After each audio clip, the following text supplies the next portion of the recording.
The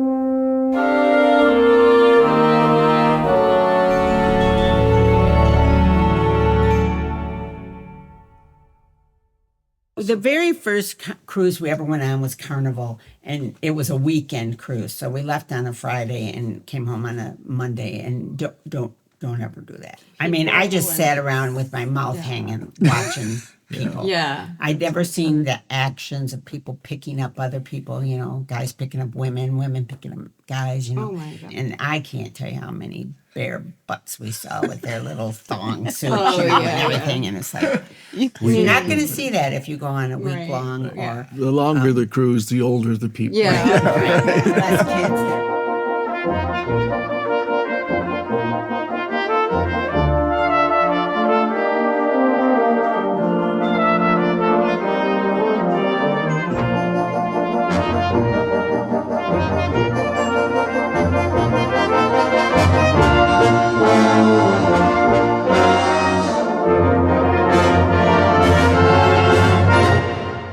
So Fat Bear Week is about the bears in Katmai National Park, and they eat a lot of salmon to bulk up for the winter. In recent years, there's been a contest, and you could go online and vote for your favorite fat bears.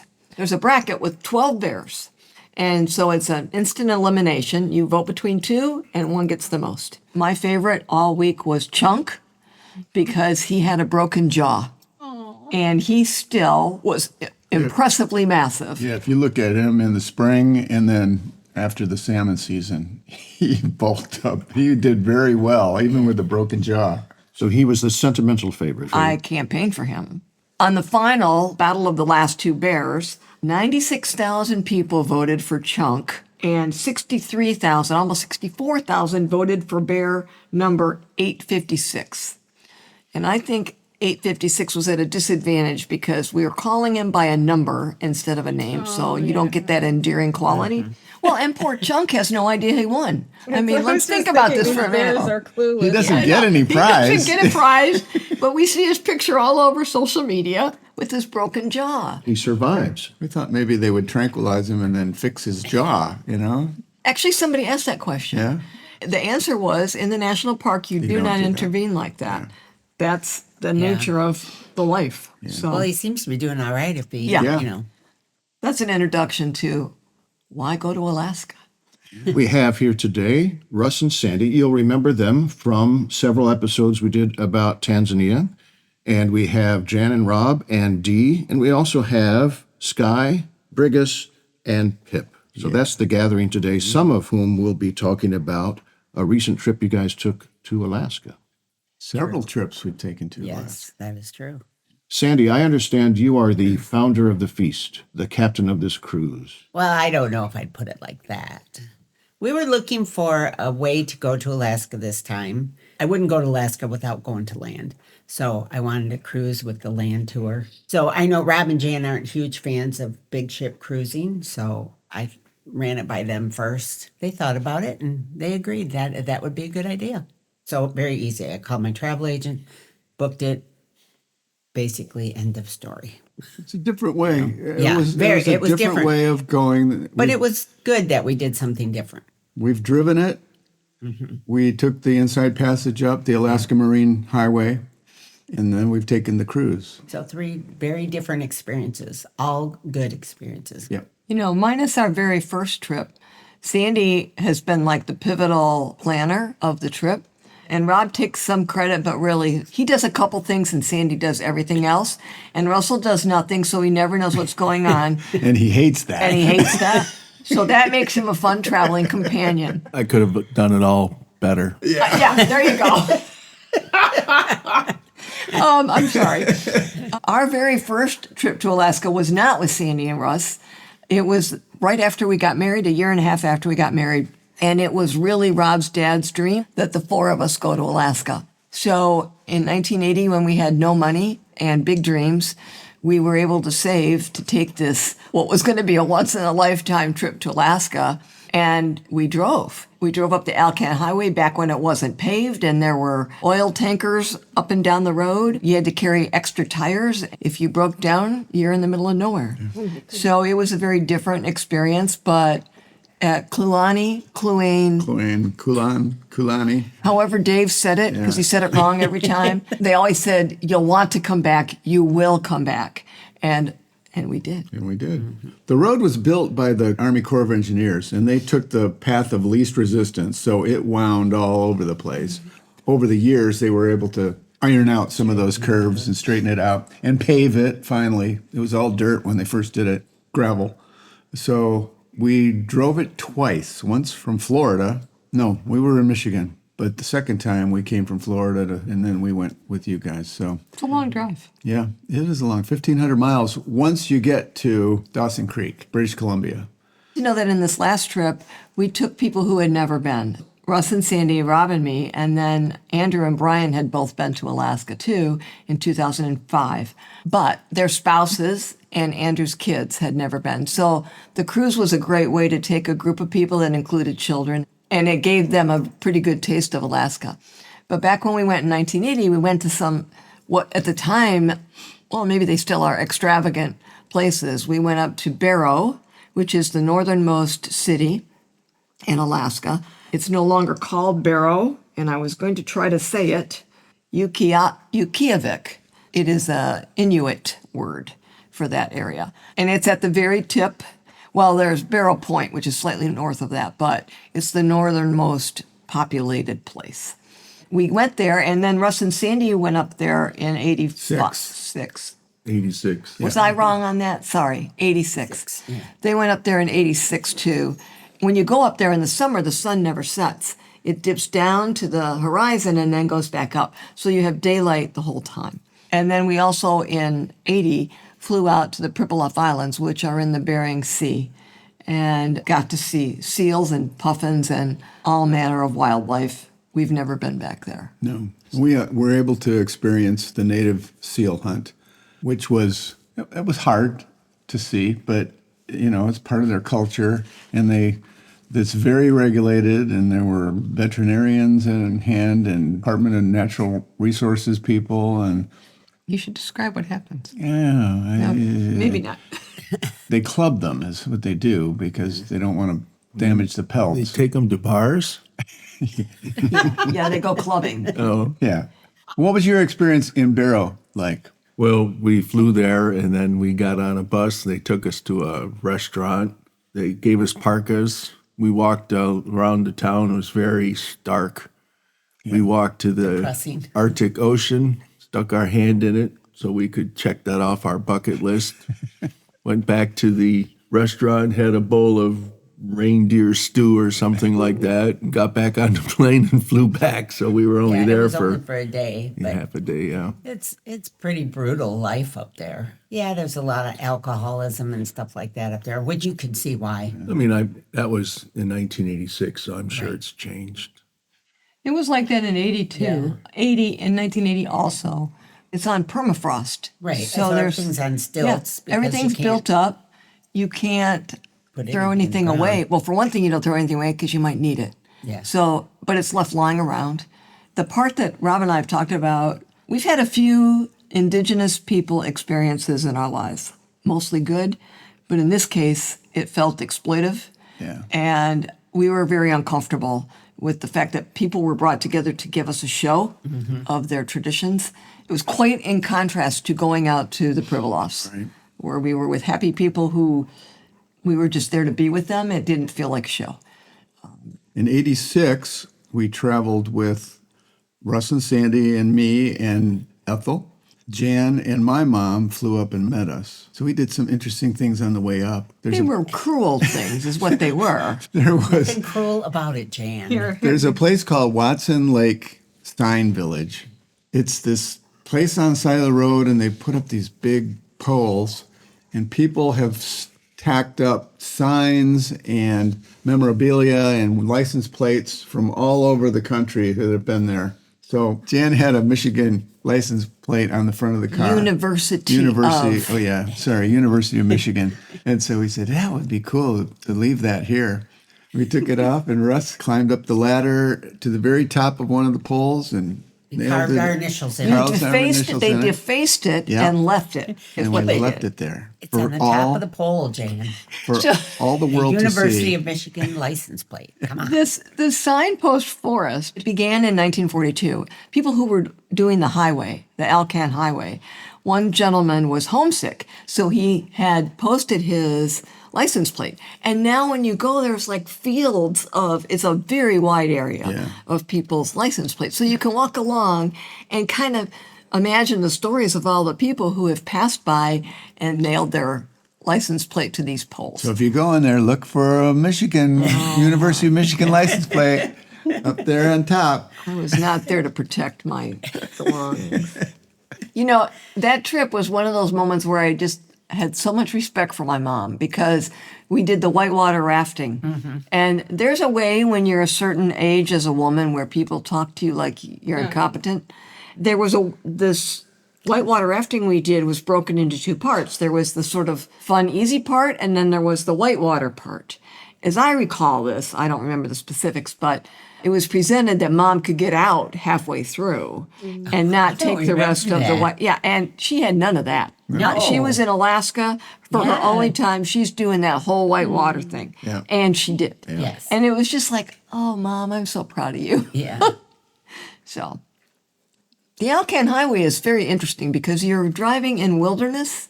There is nothing on either side of you.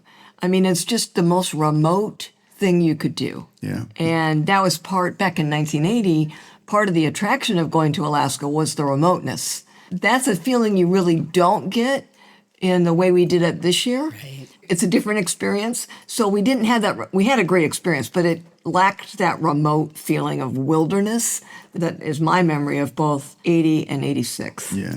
Rob, question. When you guys went in 1980, did Dad go fishing with his pocket fisherman? Yes, he did. Okay. I In thought fact, I I have a remembered picture that of story, him but- holding up. It was a grayling. That's what we were fishing for. It was a little tiny thing. Little tiny fish. He had his pocket fisherman, and he's holding up the fish. I took a picture I of was thinking him. about that. That was in Denali. That was when we tent camped in Denali and burned a hole in the side of our tent. Yeah. How'd you burn it? without, It got wet, and so we had one of those little round catalytic heaters with the white gas, and we set that inside to dry it out while we were off. We left it burning inside our tent. at the brightest? And the wind blew it over, and it burned a big, nice plate-sized hole right inside of the nylon. Fix it with duct tape.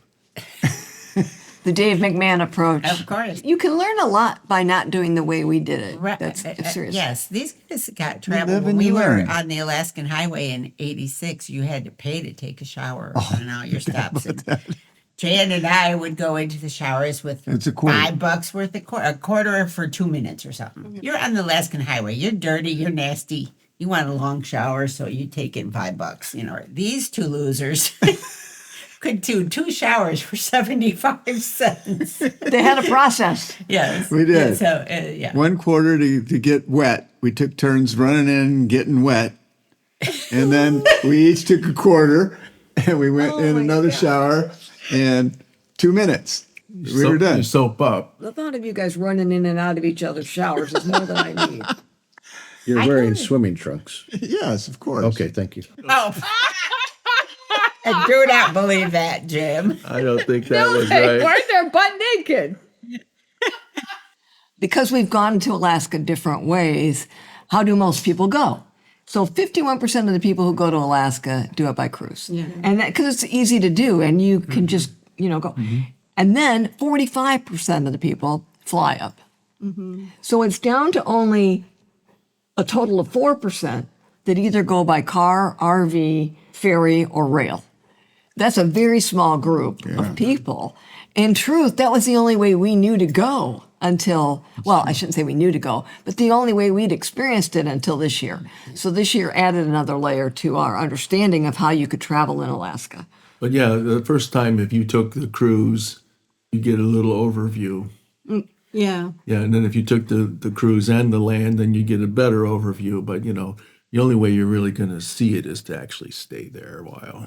There's a great advantage, I would say, depending on your skill level in travel or your willingness to be adventurous to cruise lines. And I think as you get older too, there's a great advantage to going on a cruise because somebody takes care of everything. In a way, that's how our river cruises work. It's a little different, but somewhat like that. You don't have to worry about being in a country that doesn't speak the language. You don't have to worry about the same kind of things. It's not the same approach as when you plan it yourself. Right. For Sandy and Russ, they both have plenty of experience planning trips themselves, but they also enjoy cruising. So they do the best of both when they can. Rob and I are the most reticent to cruise, but it's a great way to go if you're with a group of people, with family, because you can be together or not be together and do the things you want to do. There's a lot of advantages to that. You fly into Fairbanks, you have a number of land things that you do. Then you get on board the ship. And where does the ship go? Hubbard Glacier, Glacier Bay, Skagway, Juneau, and Ketchikan. And where did it ended up end? Ended up in Vancouver. Vancouver? Yeah. Okay. So we started on the land in Fairbanks. And that was still through Holland? Yep. Yes. Well, yeah, we got there a day early, and we did our own thing. In fact, we had to rent 2 pickup trucks because there was 10 of us. So then we did this reindeer sled dog tour, which was and then very we good. joined the rest of the group. We did some group activities with them. Then they took us on a bus down to Denali, and we spent 2 nights there. And so one of the days was a free day, and that's when we went whitewater rafting. And then they took us by train to Anchorage, and then we spent one night? Just one night. One in night Anchorage. there. Right. So we had free time there. We just basically walked around town. And then they took us down to Kenai Peninsula, Seward. Seward, and we spent 2 nights there. And then they took us through this cool tunnel to get to Whittier. Whittier. And then we got on the boat. And then the boat stopped at several places along the way. And then we were just kind of handled. That's a one-way tunnel, right? Yeah. And it was around Whittier, and you have to wait until everything coming Yeah, through you have an is appointment done. to go. Right, it's either north or southbound or train north or southbound. Okay, so We had that 7 days on land and then 7 days on the ship. it's a pre-cruise excursion. Yeah. Right. That And was a Rob good was decision. crying the whole time about the land part because there's no food included. It's rules. Yeah. We had like no meals. there's like maybe one meal. One meal, yeah. At the And yeah. at and the it's where we had expensive the to gold eat in where we had the Alaska. gold It is panning. expensive.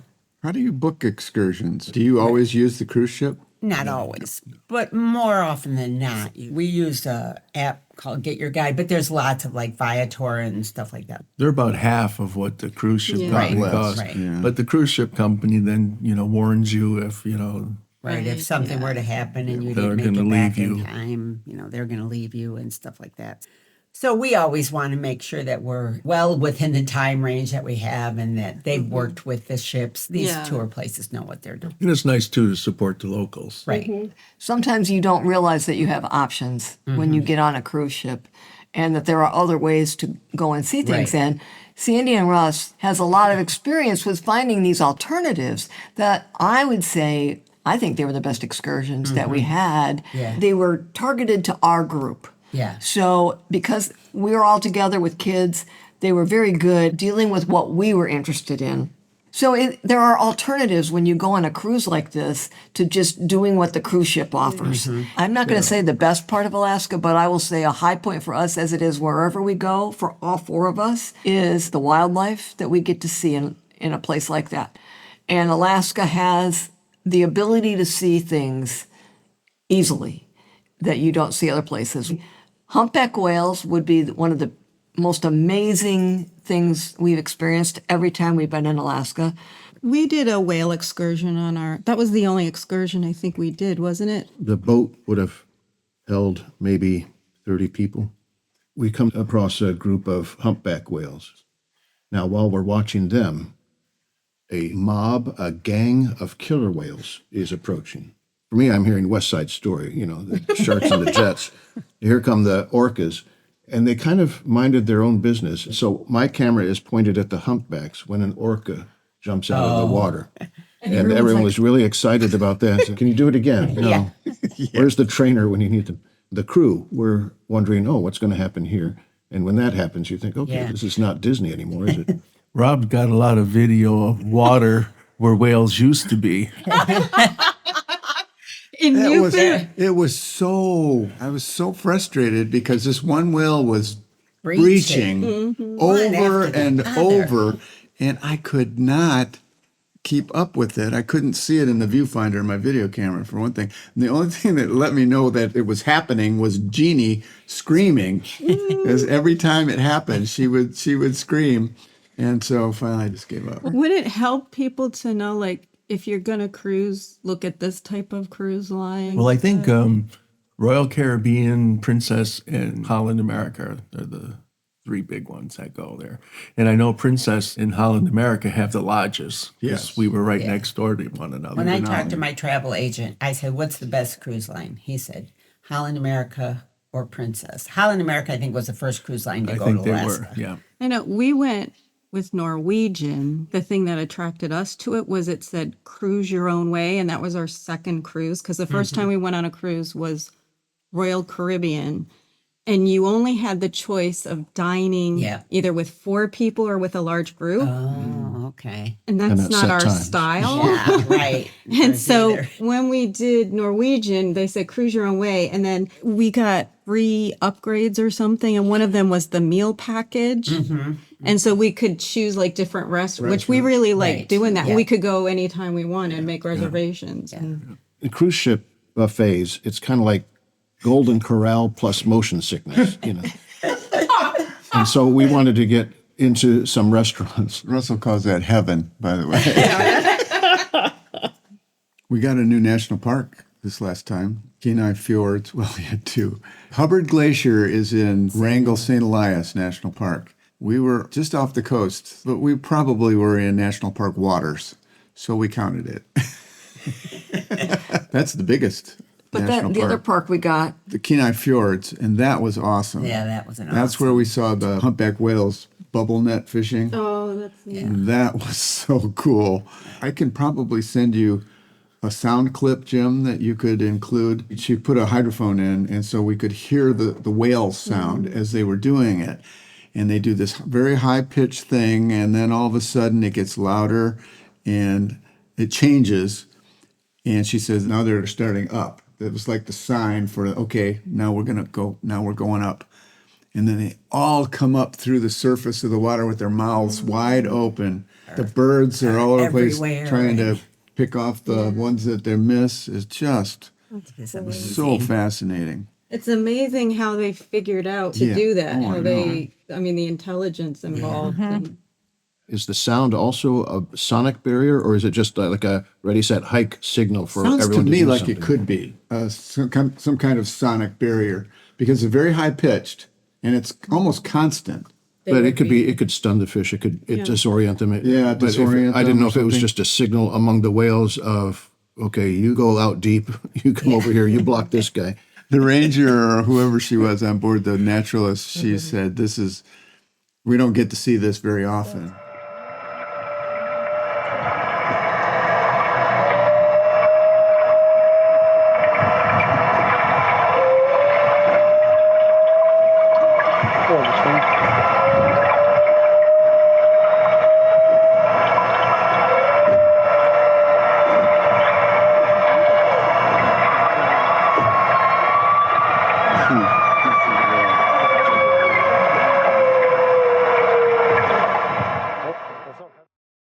I wanted to ask you guys about repositioning cruises. What is that? Well, in the winter, most of the cruise ships are in the Caribbean, but then in the spring, they take them over to the Mediterranean. So they're repositioning the boat for Europe for the high season. We took one in 22 to Barcelona, and we spent 5 days there. Then the next year we went to Rome, and we spent 5 days there. And the next year we went to Amsterdam, and we took 4 or 5 days there. Then this year I wanted to go to London, but we didn't go to London. We stayed on the boat and took, say, a back-to-back cruise, and we saw Lisbon and Morocco and the Canary Islands and stuff like that. So next year we're going to take another one back to Amsterdam, but we're going to stay on the boat and go up to Norway.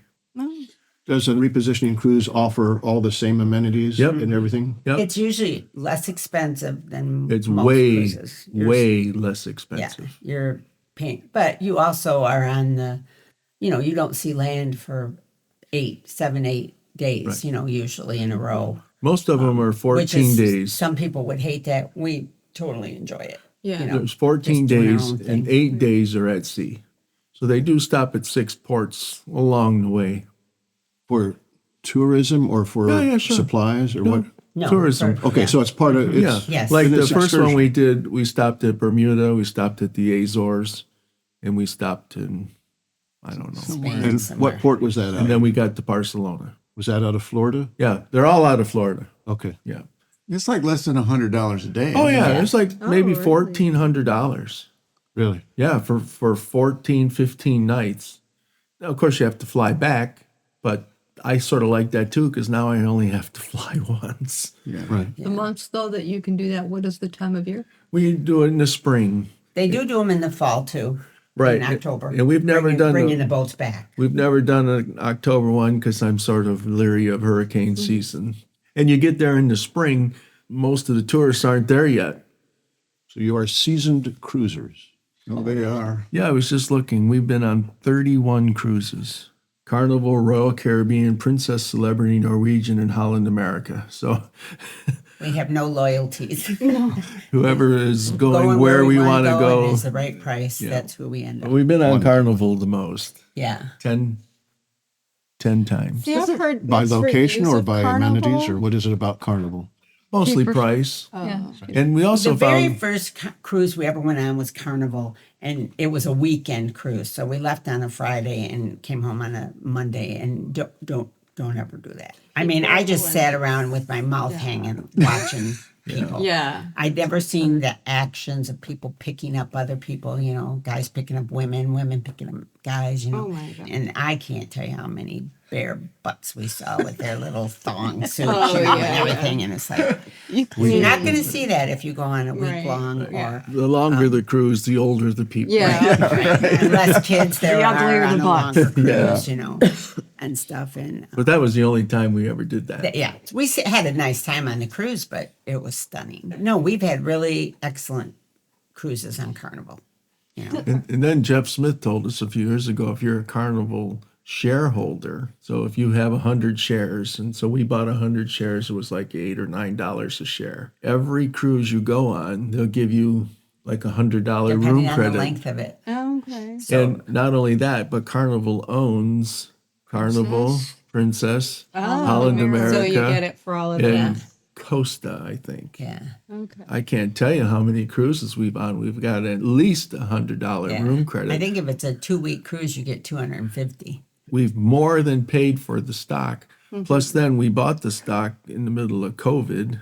Okay. And so it was like $10. I think it's like over $30 a share now. Oh. I didn't know Carnival owned all those other. Yeah. Yeah. Carnival has a big umbrella. Yeah. Yeah. But yeah, we've heard stories about people who have actually like retired and just live on the boat. Yeah, I've heard that. I've seen that from time to time. Even say you did it for $100 a day. What's that? $3,000 a month Right. to live, and that's all of your utilities, all your food, your maid, Yeah. cleaning your room, washing your sheets. I mean, you have to wash your clothes Yeah. and your entertainment and your travel, and you can't really beat that. People asked us, would we ever sell our house and just motorhome? I don't know how I knew it, but I knew I didn't want to ever do that. I needed that home base. There's a connection to that place. I like to know that it's there. Yeah. One of the things that we got to do each time we were in Alaska was see Denali. That's kind of incredible because most people don't who go. But we saw it on some level every time. When we went in 86, we actually stayed at a lodge that was kind of right at the base of Denali. So we all got up. We could get up every morning, get there early and see the mountain. No, which, that was That was 2005. 2005. that's what I meant. Where did we stay in 86? A 86, we campground? stayed in Riley Creek Campground Okay. inside the park. Yeah. And We have then- too many trips. Now we can't I keep know. them straight. Yeah. It was good. Also, we had friends that lived in Alaska, Bev and Kent. Bev was Jan's roommate in college. In 86, Kent took Russell and I out halibut fishing. Just for the halibut. He's been holding on to that one. Okay, you tell the story, Russ. So I caught the first fish, and then I hooked the second fish. Well, Rob hadn't caught a fish, so I gave him the pole. He started fighting the fish, and then he got seasick. So then he took a time out to say hello to his friend Ralph. Then I brought the fish in, and then No, you didn't bring the fish And- in. You gave the pole back to me, and you were upset because how can you do that? How can you be sick and then come right back and then do that? and then I brought the fish and in. then they gave me a gun Oh, that was scary. to shoot the fish because it was a big one. It was a big one. It was They're like as tall as we are. It was like 50 pounds. And the fish kept getting close to the boat and then swimming away. And so I felt a little uncomfortable. It gives him a gun. So we put the gun away and pulled the fish in and beat the tar out of it with a stick. Russell's much more Why I'm a comfortable with that. vegetarian. I'm sorry, but The fish was so big, it would knock you out of the boat. Yeah. Yeah.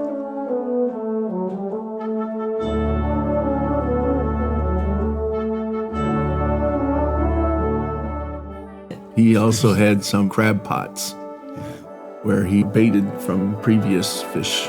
And we grabbed the crabs and the halibut and then took it to the beach and cooked it on the shore. It was very tasty. It was amazing. Delicious. So good. It was really good. if you were going to have a conversation about the most memorable meals you've ever had, one that's of really them. high on that list. Fresh halibut and Dungeness crab. So the last frontier, Alaska.